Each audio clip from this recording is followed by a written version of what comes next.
rendu au château avec cette étrange sensation, c'est que la source du haki provenait bien du cercle magique, puisque il est apparu au château, ce cercle. Encore une fois, j'ai la sensation que ça peut confirmer que les pentagrammes sont une création d'Imu en personne, de la même manière qu'elle a été capable d'aspirer la vie de Saturne ou de ressentir le haki de Joy Boy depuis Egghead qui a ça twerk, hein. Ah, quand c'est Joy Boy, c'est... touché ses doyens. Ça fait mal, hein, ça picote, hein, Im, hein. Alors ouais, quand je parlais tout à l'heure là des pouvoirs qui nous sont encore inconnus dans One Piece, je pense que rien qu'en s'arrêtant au haki, pas loin de 95% des mystères pourraient être expliqués grâce à ce pouvoir bien précis là. Bref, vivement que Imu nous révèle le fruit du démon du haki là. Tous les fans et tous les rapports de puissance vont péter un câble. Alors, en plus d'avoir la confirmation de Gaban dans le chapitre, Oda, Grand Prince, ne nous fait pas attendre plus longtemps pour aussi nous confirmer qu'il a un enfant avec Ripley et qu'il s'agit donc évidemment de Koron. Alors, Koron... Et lui là, le gamin. Alors ouais, les questions... Il te présente un gamin, mioche, tu dis ouais bon, c'est juste un mioche, non. C'est le fils de l'un des mecs les plus puissants qu'on ait vu depuis le début d'OP. C'est le top mondial de tous les temps. Il est là, c'est son fils. Fusé dans votre cerveau, on va parler des races hybrides de One Piece, mais avant toute chose, c'est très important, souvenez-vous de la review de la semaine dernière, souvenez-vous de ma théorie sur les chevaliers divins. Je vous disais que leur plan de capturer les enfants d'Elbaf était à mon sens l'une des confirmations que Gaban était bien l'homme au Casa, précisément à cause d'un enfant géant, le fameux Koron. Koron, fils de Ripley, révèle que son père est un humain, mais aussi un ancien pirate, au moins aussi fort que les guerriers d'Elbaf. Shamrock utilisé logiquement comme niveau Yonko en tant que chef des chevaliers divins. Gaban, en vrai, on sait pas. On sait pas s'il est niveau Yonko, Shamrock. Parce que, en vrai de vrai, frère jumeau de Shanks, il a du flow, il a du charisme, il a tout ce qu'on veut. Mais je pense qu'il faut pas non plus tomber dans le niveau Yonko facile, entre guillemets, dans le sens où on va pas commencer à attribuer des... Tu vois, niveau Yonko, c'est pas... Ah bon, je t'apprends rien, mais tu sais que niveau Yonko, c'est pas de la merde, mais faut quand même attendre un petit peu avant de... Baf. Déjà que l'ombre de Gaban... Parce que maintenant, 2025, quand on parle de niveau intermédiaire, les gens, ils se disent, ouais, bon, on dirait que ça a été banalisé, mais niveau intermédiaire, moi, j'en connais pas 1000, hein. Moi, je suis pas le genre de clown à dire qu'il y a minimum 40 niveaux intermédiaires un peu partout dans le monde, hein. Donc, ne serait-ce qu'avoir ce niveau, ça te classe parmi les mecs les plus forts du monde déjà. Une dizaine de chapitres. Sachant qu'il y a un Yonko qui n'existe même plus, entre guillemets, vu que Baggy c'est une fraude.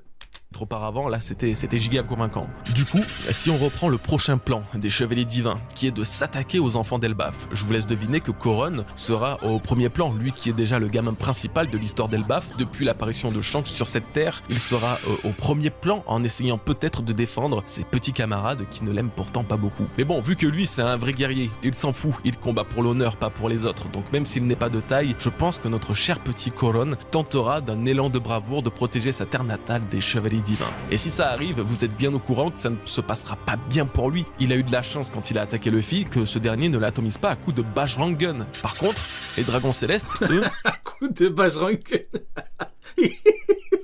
À coup de Bajrangun, il est fou. Ils sont en peau de doucement. Pion, en fait, de le blesser. Donc, dans le danger imminent dans lequel va se trouver Koron, Gaban, son père, va devoir le sauver, créant ainsi la première interaction entre l'ancien bras gauche de Roger et l'élite de Marie-Joise. Tout colle, tout prend sens. Surtout que Ripley, sa mère, semble être déjà loin du lieu du banquet puisqu'elle a accompagné Franky découvrir la fresque d'Elbaf. Maintenant, il suffit que Luffy récupère la clé de Loki pour se diriger vers lui avec Zoro. La main gauche du roi des pirates. Ça fait tellement longtemps que j'ai pas été aussi hypé par... un prochain chapitre. En vrai, Loki, Shamrock, tu te dis bon, ils sont là. Bien évidemment, c'est hypant, j'étais hypé et tout, mais là, t'as Gaban vieux devant Luffy. Le niveau de hype, il est tellement élevé. Et Rod, bien pour que Gaban se retrouve entre guillemets seul et aille affronter le jumeau de Shanks. Qu'est-ce qu'il raconte, il a dit la main baladeuse du roi des pirates. Il était vraiment un con. JJ était vraiment un con. Évitant ainsi à la main baladeuse du roi des pirates, mais frérot... de le rencontrer. Sérieusement. Bon, en vrai, sur ce point bien précis là, j'ai un petit doute. Scénaristiquement, c'est à la fois intéressant que Luffy voit Shamrock, pour la ressemblance avec Shanks et l'incompréhension que ça va causer, comme de l'autre côté, voir le visage de Shanks associé à un être maléfique risque de ne pas le ravir. Donc tout va se jouer dans les prochains chapitres. Est-ce que les chevaliers divins vont réussir à kidnapper des gamins? Pour être honnête, j'ai jamais confiance dans les plans du gouvernement. C'est trop souvent un synonyme d'échec. Comment ça va être la star, mon frérot? Et avec le temps, j'ai appris à ne plus rien attendre. Guernica le GOAT. Inutile de vous rappeler pourquoi Guernica est un GOAT. D'eux du tout, c'est triste, mais c'est comme ça. Par contre, j'avoue que je vois bien, ou en tout cas j'aimerais bien, c'est plus un désir perso pour le coup, qu'ils arrivent non pas à capturer les enfants d'Elbaf, mais au moins un seul, et que ce seul gamin soit Koron. Ça pourrait être une porte vers l'arc final de One Piece, le gamin de Gaban, kidnappé et envoyé sur Marie-Joise, faisant un parallèle direct avec Kuma et ses parents. Et puis au-delà de ce parallèle, ça en fait un avec Luffy et Shanks. Ce gamin est lié aux deux personnages. Juste petit aparté, vous voyez dans la Vivre Carte, c'est dit que Guernica est plus fort que Rob Lucci. Sauf que le problème, c'est qu'il y en a plein qui disaient que Rob Lucci il était niveau YC1, il était intermédiaire et tout. Du coup maintenant, là, normalement, quelqu'un de normal, qu'est-ce qu'il est censé faire? Il est censé baisser Lucci. Non, eux ils mettent Guernica à côté. Donc du coup, tu vois Guernica YC1, Guernica intermédiaire, magnifique. Je dois vous rappeler ce qui s'est passé dans le tout premier chapitre de One Piece. Luffy a été capturé et Shanks s'est en partie sacrifié pour le sauver. Al famoso Guernica. Alors ça reste qu'une hypothèse, avec son taux d'instabilité plus ou moins grand, mais plus que jamais j'aime me dire et si ça se passait vraiment comme ça. Et donc du coup il veut que Colon soit capturé, ramené à Marie-Joie. Comment réagiront Luffy et Shanks, Gaban et les géants? Nous ne savons pas encore de quoi sont capables les chevaliers divins, mais de ce qu'on a vu, ils sont dangereux et grâce au pentagramme, ils ont un moyen de... Je pense qu'il peut être intéressant pour l'arc Elbaf, après le ramener ailleurs, entre guillemets, être le déclencheur du truc. Fuite, parfait. Dites-moi ce que vous en pensez les bros en commentaire, hein. Dites-moi si vous aussi vous pensez qu'il est possible qu'un tel scénario puisse voir le jour. On en vient à parler des hybrides. Ces races de One Piece naissant d'une union unique qui peuple le monde et qui ont déjà été représentées à de nombreuses reprises. Gaban mentionne par exemple les Wotan, qui sont le fruit de l'union d'un homme poisson et d'un géant. Nous en avons vu qu'un seul officiellement, si je ne dis pas de bêtises, et c'est Big Pan de l'équipage de Foxy. Il mentionne également la tribu totalement insolite, alors ça m'a fait rire un peu, je suis vraiment désolé, mais des longues jambes et des longs coups, des girafes pour être plus clair et plus précis. Ensuite, beaucoup plus intéressant, celle des boucs. Comment ça, ça t'a fait rire, Goji? Évoquer la simple évocation du nom d'une race différente de la tienne te fait rire, Goji? Bizarre. Kanye et des Crovatar qui veut le mettre dans la sauce. Bizarre, Goji. Et Dozun Dada. Nous avons donc bon, c'est la confirmation. Étrange, hein, pour le moins étrange. Que les Boucaniers sont une tribu hybride et nous savons au moins d'où vient une partie de leur sang. Et les Boucaniers, ça te fait rire aussi? Que Ivankov révélait dans le premier flashback de God Valley qu'ils avaient un petit peu de sang de géant, expliquant à la fois leur robustesse et leur taille. Donc ok, les Boucaniers sont un peu des géants, mais ils sont quoi d'autre? Vu leur taille et leur... Après, si on peut dire ce qu'on veut, les Boucaniers me font rire. Bah, si on a le droit de dire ce qu'on veut, apparemment, hein. Par apparence générale, on pourrait penser qu'ils sont mi-hommes, mi-géants. Ce qui ferait donc de Koron Alors Goji, on a quelque chose à se reprocher?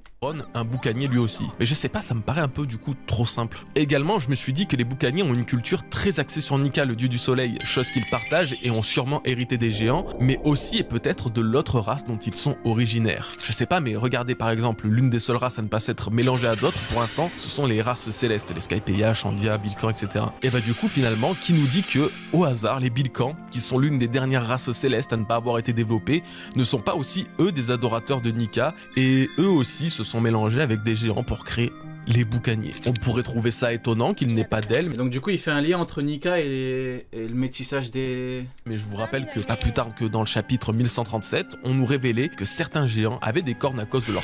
C'est quelque chose, hein. Sang de géants antiques, mais qu'apparemment ce n'était pas systématique. Donc voilà, peut-être que les boucaniers sont des hybrides avec les anges et les géants, expliquant leurs croyances, mais aussi pourquoi Oda a toujours dépeint Kuma comme capable de voler. Oui, c'est grâce à son Comment tu fais pour écouter Goji et lire le chat? Je suis multitâche, frérot, t'inquiète pas. fruit du démon, mais le foreshadowing serait pas dégueu. Dis-toi, je suis en train d'écrire en même temps ma pré-chapitre, là. Vient ensuite la Et tribu je suis en train de manger. des Et je suis en train de réparer ma télé qui est tombée en panne, là. Dozun Dada. Mais qui abuse. Je suis en train de monter un meuble aussi. Alors, ouais, ok, mais c'est quoi, c'est qui? Je sais pas non plus. Voilà, j'ai essayé de traduire et chercher depuis le japonais, ça donne rien du tout. Le seul truc exploitable, c'est que Dozun, bah, c'est effectivement. Ouais. déjà un homme poisson dans One Piece, mais surtout que c'est une onomatopée qui exprime un bruit lourd, un bruit sourd ou quelque chose qui tombe violemment. Donc si on se base sur l'aspect massif de la chose, alors c'est possiblement une race hybride de géants, mais pour le reste, je n'en ai strictement aucune foutue idée. Est-ce un hybride de la tribu des trois yeux? Est-ce un hybride d'où vient Gecko Moria? Est-ce un hybride d'une tribu avec les Tontata, les géants et les Tontata? Si ça représente quelque chose de lourd Les géants et les Tontata. comme un marteau, est-ce que ça serait pas le nom de la tribu des Oni qui aurait tous comme arme de prédilection un lourd kanabo à l'image de Kaido et Yamato? Ouais, j'avoue là les gars, vraiment, Oda il nous a lâché une colle. Si vous avez une idée, une piste ou n'importe quoi, avec le peu d'infos que je vous ai donné de mon côté, allez-y, dites-le parce que, je sais pas, moi en tout cas c'est censé représenter quelque chose Hybride géant tontata. de massif. Quelle idée de fou. Voilà. Ok, écoutez, pour la peine, on va passer à la suite, toujours en restant avec Gaban, et on va même parler de Loki. Dans sa transparence légendaire, Luffy révèle à Gaban, tout en ne sachant toujours pas qui il est, d'ailleurs ça me fume de rire, qu'il vienne chercher la clé pour libérer Loki. Le bras gauche du roi des pirates nous explique alors que Loki c'est pas Joe le rigolo, avant que Shanks ne le capture. C'est pas Joe le rigolo. C'est qui Joe le rigolo? Ah, je suis mort, il est fou. Joe le rigolo.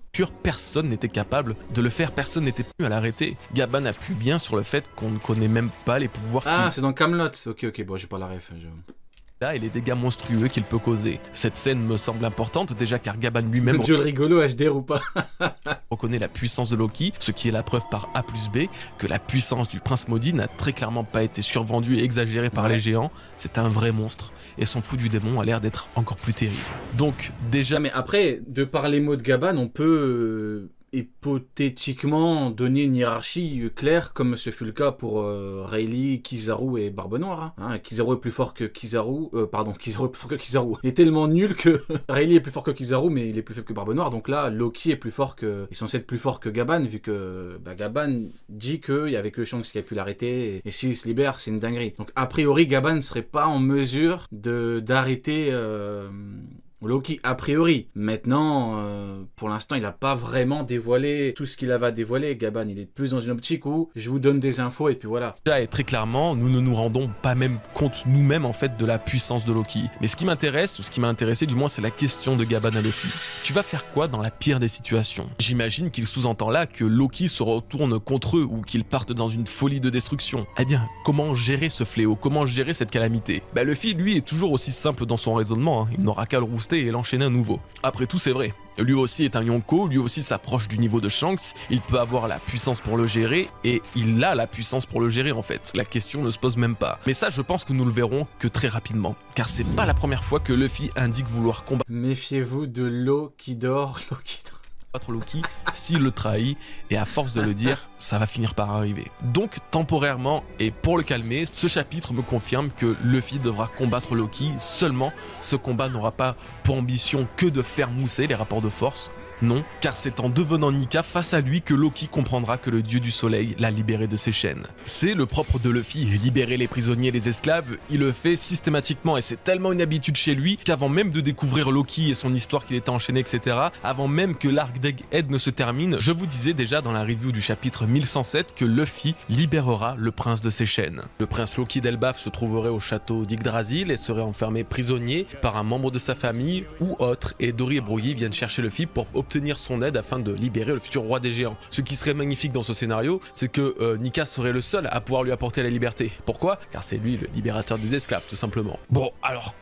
Attendez, j'avais pas tout bon sur la mentalité de Loki non plus, voilà, j'ai pas non plus Nostradamus, mais le plus important était là. Du coup, je suis surtout curieux de découvrir la réaction de Loki face à Nika, parce que Luffy va forcément se transformer en Nika durant cet arc, c'est impossible autrement. Il est dans le pays où quasiment tout est à l'origine de son mythe. Et s'il se transforme vraiment, cela signifie qu'il fera face à un ennemi, ou du moins un adversaire, coïncidant avec Loki le Furieux, ou les Chevaliers Divins, cherchant à kidnapper les enfants d'Elbaf. Bon allez, le roi de ce chapitre, c'est Gaban, donc on va retourner sur ce personnage.